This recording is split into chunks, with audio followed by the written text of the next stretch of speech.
camera. Kazak. All right, and we would like to give our honor and glory to Yahweh, Basham, Yahushua, Bashim, Kakadash.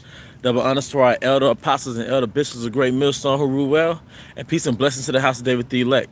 All right, and what I want to go into today is we're going to go into a live stream entitled "Is Blood on the Leaves," man. Okay. All right, if you could get the scripture. Okay, I got something for you. Okay, All right. Second Ezra chapter 9 and verse 6. Beginning verse 5. For like as all that is made in the world hath a beginning and an end, and the end is manifest. Now the end is manifest, and the Most High has shown all types of signs. All right, all types of signs. Yeah, I guess we could get ready to cross the street. The Most High showed us all types of signs. All right, that we're in that time, man. It's that the end is manifest, meaning the end is made known, and the Most High has made it known ultimately through prophecies. The prophecies that Yahweh Shah spoke of in the book of Matthew and Luke. All right, now those prophecies are manifest. All right, earthquakes and well, you want to get some more? Matter of fact, you said that, I jump up Okay. to verse 3, and I'm gonna jump back down. Therefore, when there shall be seen earthquakes and uproars of people in the world, Uproars of the people. All right, in all these different countries, there's uproars, man. Uproars in Italy, uproars for the Taliban in Afghanistan, those uproars in Greece, uproars in Britain, or uproars in America, or uproars in Venezuela. pretty much worldwide. Worldwide uproars.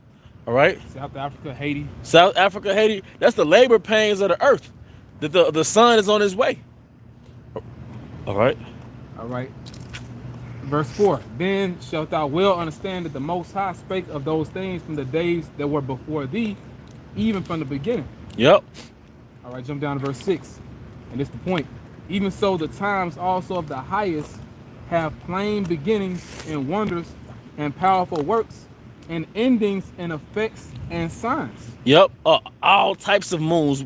From the last 2 years, we've seen all types of moons. The blood moon, the wolf moon, all types of moons, man. All right. So, but going back to Genesis, the first chapter, that these will be for times. Yep. The constellations are for signs. All right. That's why in Wisdom of Solomon in 7th chapter, King Solomon said wisdom taught him the positioning of stars. So you can tell by the positions of stars that we're in a certain time. You can tell by the comets that go across the sky, we're in a certain time, man. All right. You got it? Yeah, it lets you know the different events that's going, or the chain of events that are basically being stirred up just by what you see in the heavens. Yep. She said that. I'm gonna get this in Genesis. Okay, let me get this right quick, Babakashah. You got it, bro. This is from Tavares, servant of Yahushua, Habakkuk 2 and 3. For the vision is yet for an appointed time, but at the end it shall speak and not lie. Though it tarry, wait for it, because it will surely come. It will not tarry. All right, the vision is yet for an appointed time. All right, but when but though it tarry, wait for it, for when it come, it will not tarry. Now it's coming tremendously. You know? Well, what up, Apostle Ariel said, full steam ahead. Full steam ahead. You know? It ain't stopping. All right, Genesis 1 and 14. And the power said, let there be lights in the firmament of the heaven to divide the day from the night, and let them be for signs and for seasons and for days and years. And for signs and for seasons and for days and years. All right? So showing you that the sky is basically a calendar. It's a calendar for what season we in. Okay, we're coming to the time of autumn. It's also a time that there's going to be a transition of powers. There is a sign that catastrophic events is coming to the earth. All right, the sky is a calendar ultimately for the nation of Israel. That's why it tells you that Issachar was good with the times, and I forgot exactly how it's worded, but basically they were good with the stars. That's how the Mayans, all right, which was really Zebulun. I think Issachar was in there too, amongst those Zions. All right, they had what you call the Zion calendar, the Mayan calendar. Yeah, Mayan calendar. I meant to say Mayan. It's all good. Yeah, the Mayan calendar, because it's speculation. Basically, like the ones that actually made it were the elders of Issachar. wow, right, Because it was pretty much a joint empire. right, Con. In Genesis 49th chapter, if I'm not mistaken, I can pull it up. I'll just pull it up real quick. Con. in Genesis already.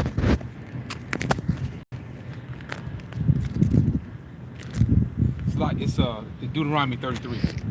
That's it. All right, Deuteronomy chapter 33 and verse 18. And of Zebulun he said, "Rejoice, Zebulun, in not going out, and Issachar in not tents." Basically, it was a joint empire at one time. So they dwelt among each other.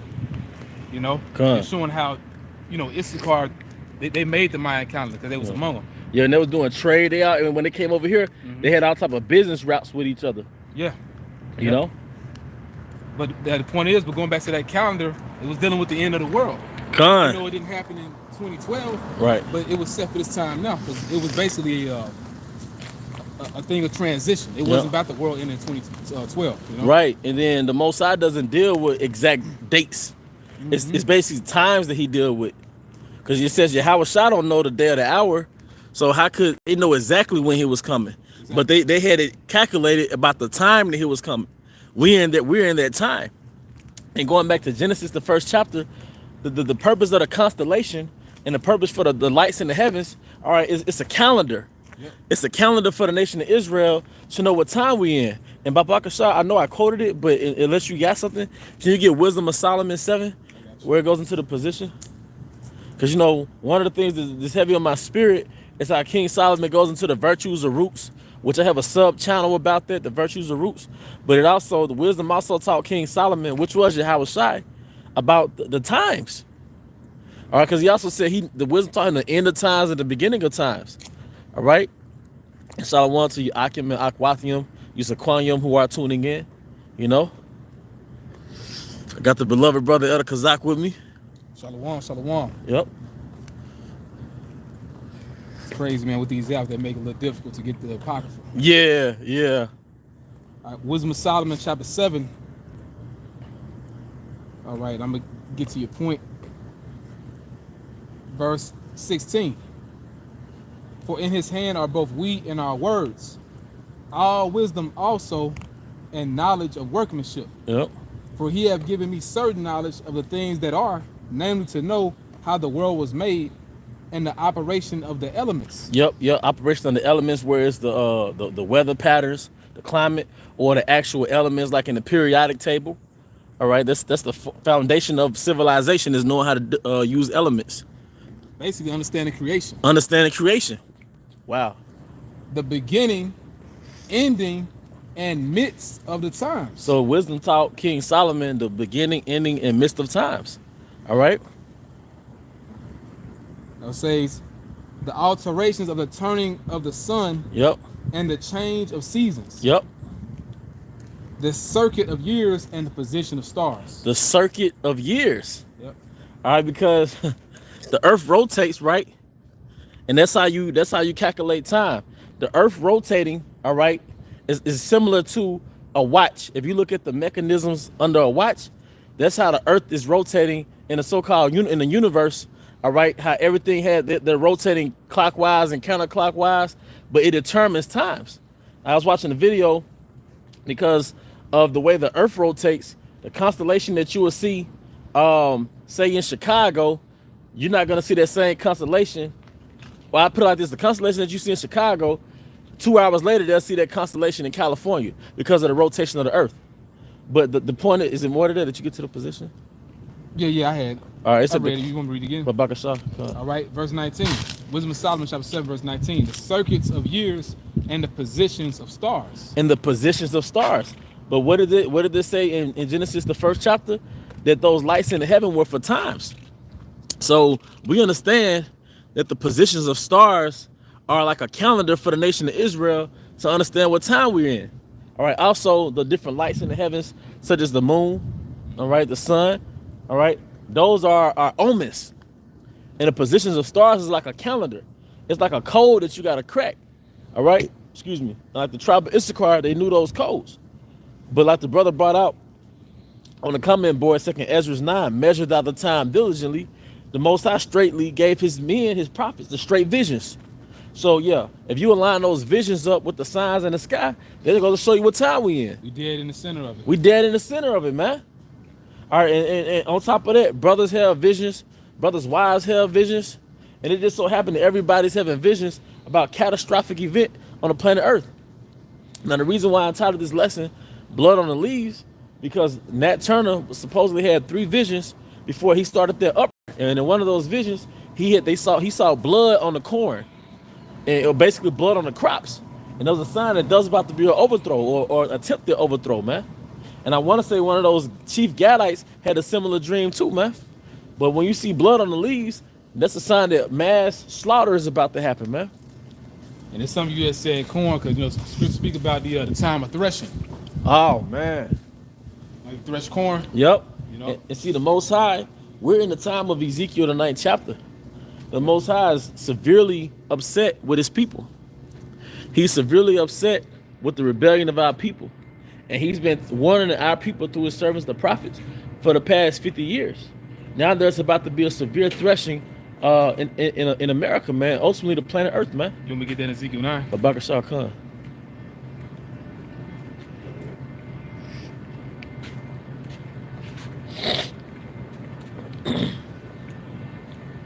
Ezekiel chapter 9.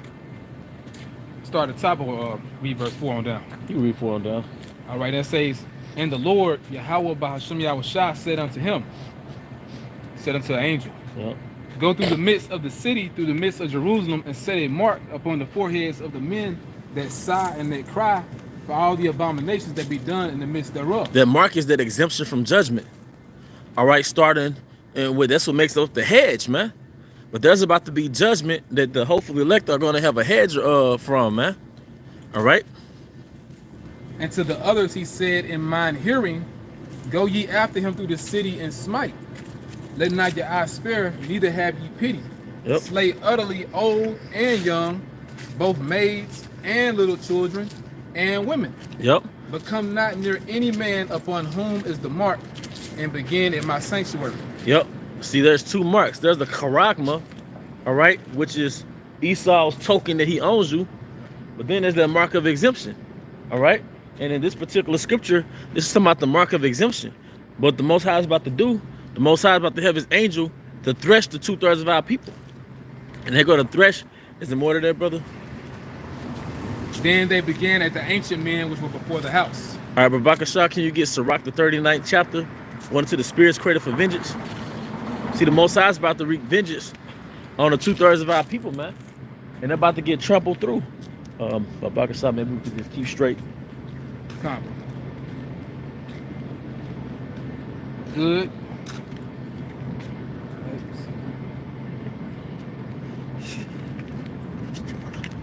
I'm just gonna cross the street right quick.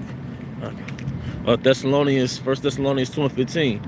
Who both killed the Lord Yahushua, Hamashiach, and their own prophets, and have persecuted us, and they pleased not Yahweh, and are contrary to all men, forbidding us.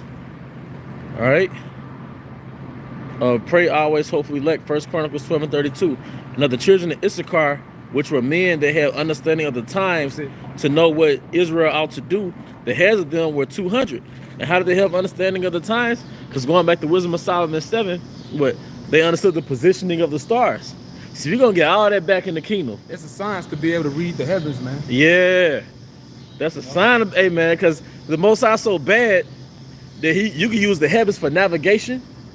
Like if you're on a voyage in the sea, you can use the constellation, and I think they call it a sex something, but basically it's a tool that you align the positioning of the stars with a certain tool to study your latitude and longitude, or your latitude, to understand your direction of where you're going on the earth.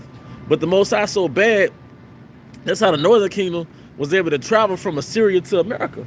They was navigating through the constellations. What it say? For the Most High did show signs for them. Wow. Like the brother Yah said, basically the planet Earth is a smartphone. And the Most High can use the Earth as a calendar. He can use the Earth as a GPS, you know? So they were basically using the heavens as a compass. Hey, the Northern Kingdom, from going from Assyria, the Assyrian captivity, all right, to the Americas to keep the laws, like the Elder Kazakh said, they were using the heavens as a compass, man. Oh, the water. Garnet. I don't know where that fall. But they were using the heavens as a compass, man. Mm-hmm. As a GPS, man. Yes. But then on the flip side, they use the heavens as a calendar to understand what time we were in. Most High is bad when it comes to this creation. But you got it, brother. All right, now, in Sirach chapter 39 and verse 28.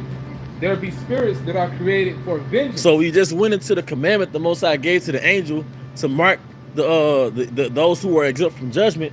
But then we went into the commandment he gave to those, the thresh, the ones who weren't exempt. Now we're going to get into the different characteristics of the judgment of those who are not exempt. Which in their fury lay on sore strokes. And the spirits are angels. The spirits created for vengeance are angels, man.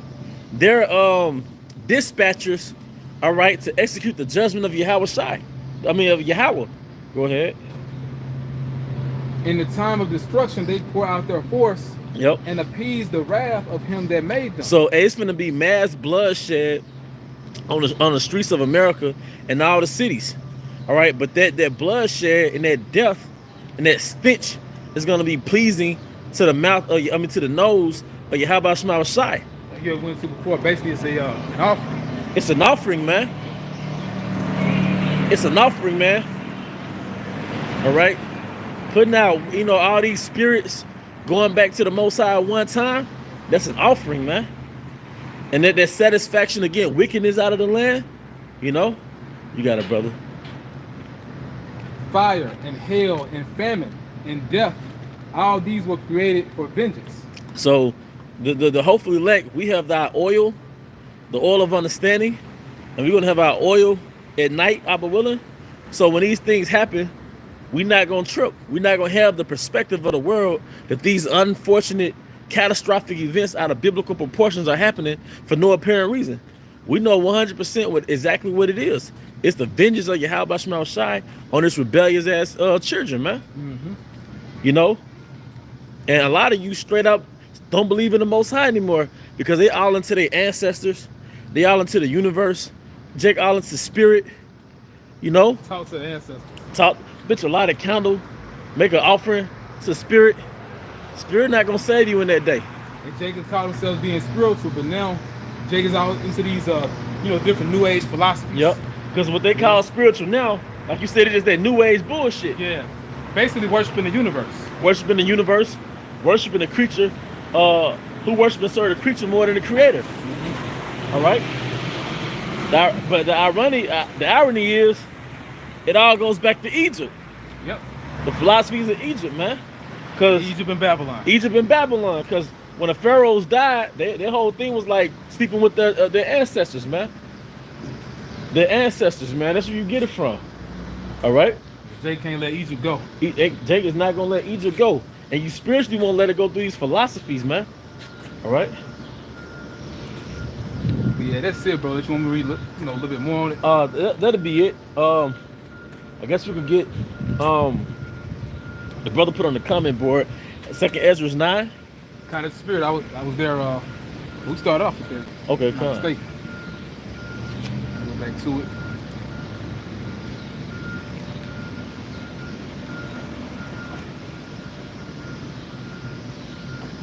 What verse the brother had pulled up? 2nd Ezra 9. I think he started with like the first verse of measure. Yeah. 2nd Ezra chapter 9 verse 1. He answered me then and said, measure thou the time diligently. Measure the time diligently, man. And we measure through what the prophecies. But on a deeper level, and we measure through these damn these omens in the sky. All these different blood moons. And one of those nights, it was a blood moon. We saw 50 chariots in Mississippi, man, going across the sky. Y'all talking about that? Yeah, we saw like 50 chariots. That was around. It's a lot. That was around 2020. I want to say early 2020. It's like 50 chariots, man. Like spring or the summer? Like spring, summer, something like that. Can't remember exactly. You got it, brother. And when thou seest part of the signs past, which I have told thee before, then shalt thou understand that it is the very same time when the highest will begin to visit the world which he made. Now the Most High is beginning to visit the world he's made. That's why the earth is acting out of course. Animals acting wild, animals acting funny. You know, earthquakes in diverse places. All right. You know, you got earthquakes. They'll go through a city like New Orleans, then they'll die down, but for some reason they'll change their trajectory and hit cities like New York. That's the spirit. Yeah, that like the brother, hey, that's a spirit of vengeance, right? Mm-hmm. You know? Say, well, verse 3 again. Therefore, when there shall be seen earthquakes Yep. and uproars of the people in the world. Yep. So these are certain signs. These are signs, and spiritually, the blood on the leaves showing you that there's about to be catastrophic event that happens on the planet Earth. Going back to Second Ezra, the scripture in Second Ezra, I can't name it off the bat. How it says, but we coming into a time where they're about to be taken in great multitudes, Yeah, man. I got you. Yeah. See, we're coming into that time where the people on the planet Earth, namely the 2/3 of our people, they're about to be taken in great multitudes, man. And the people that's really gonna be taken are the most rebellious of our people. That first wave they're gonna get ran through and threshing for, that's the most rebellious of our people. The straight Egyptology of our people, so to speak. You can't plug Egypt out, Jake, man. Man, you can't beat Egypt out of Jake, man. You know? 2 Ezra chapter 5, verse 1. Nevertheless, as concerning the tokens, you know what? Let me pull up the standard. Hey, tokens, hey, that's heavy, man. Those tokens are signs. You know? Hey, and can you imagine the Most High telling this to Ezra, what, 2,600 years ago, something like that? 2,600 years ago. And Ezra was scared shitless off of vision. And we're living in that time. If Ezra and those were manly men back then, Minds are stronger. their minds were stronger, and they basically were broken down by visions. Imagine the type of spirit the Most High gonna have to have on us to endure that, man. But see, the part of knowing is you want to help the battle just by knowing that there's a battle coming. But what about the 2/3 of our people that don't even know what's coming? They say knowing is half the battle. Knowing is half the battle, man. You know what I'm saying? But that 2/3 of our people, man, they don't know, or they refuse to know. You know, it says, behold, the days shall come that they which dwell upon earth shall be taken in a great number. Yep. And the way of truth shall be hidden, and the land shall be barren of faith. The way of truth shall be hidden, and the way of land shall be barren of faith. But hey, there's gonna be mass slaughter of the 2/3 of our people. When I say 2/3, we don't just mean 2/3 of niggas, Trevante and Keisha. Nah, we mean Maria and Carlos too. The whole nation. The whole nation, man. You rebellious ass Gadites. You know, y'all stuck in the fucking portal, man. Northern Kingdom, Cleveland to idols. Santa Maria is not gonna save you, man. Guadalupe is not gonna save you. And then you think about it, because going back to the late 60s, early 70s, how much time the Lord been basically extending his hand to Jake, and the apostles, them pretty much seeing the world change. You know, Right. all these different centuries go by, and Jake still want to be where he at. Yeah, all these damn decades. It reminds me of the movie Life, where Claude and the Martin's character and Eddie Murphy's character, they were aging while they were in prison, but time was changing while they were in prison. It's like the elder apostles, man. Yep. The elder apostles was teaching. Can you imagine the elder apostles was teaching when the Jerry Curl was in style? When Prince was in style, Michael Jackson was doing a moonwalk, all right? Or when the hot top fade came in, America's gonna be destroyed, all right? And that was the theme. The theme never changed. Yeah, the thing never changed. Yeah, so when Jerry Curl was here, America's gonna be destroyed. When the hot top fade was here, America's gonna be destroyed. When MC Hammer was doing a Running Man, America's gonna be destroyed. All right, when R. Kelly had all those different trapped in the closets, guess what? America's gonna be destroyed. You know? When everybody had cornrows in their head, America's gonna be destroyed, man. They never changed. So they saw all the different transitions of the times. All right, but the Yahweh Shema Shah warning was the same, man. Yep. But the plays on Jake, whether it was the heroin Yep. or the crack, the music. You gotta remember, man, when Elder Apostle Hart first came out, that was the beginning of the crack epidemic. I want to say he came out, I want to say he woke up or started, he had tapes of him teaching back in 85. Yep, 85. So that was the crack epidemic. That was the beginning of it. Memphis first got hit with crack. Memphis, Tennessee, like 86. So Elder Pastor Harguy was teaching, all right, when Esau was still first attacking us with crack. All right. AIDS, that was the AIDS decade, the 80s. All right. So many things was transpiring in Egypt with our people when those elder apostles was out there teaching the same word, man. Like you said, decades going by. Decades going by, you know. It's like if I said century, I'm gonna say decades. Hey man, we slip of the tongue, man, but not of the heart. But yeah, I'm gonna jump down to verse 4. But if the Most High grant thee to live, thou shalt see after the third trumpet, the sun shall suddenly shine again in the night, and the moon thrice in the day. Yep. I know it's basically going into the understanding. Yeah, You know this truth. And blood shall drop out of the wood, and the stone shall give his voice, and the people shall be troubled. Yep. You know, so that destruction coming. You Yeah. know? Yeah, Con. If you could just let's share any more scriptures. Yeah, I get one more. Okay, Con. Yeah. We can close it out with wisdom and knowledge should be the stability at our times.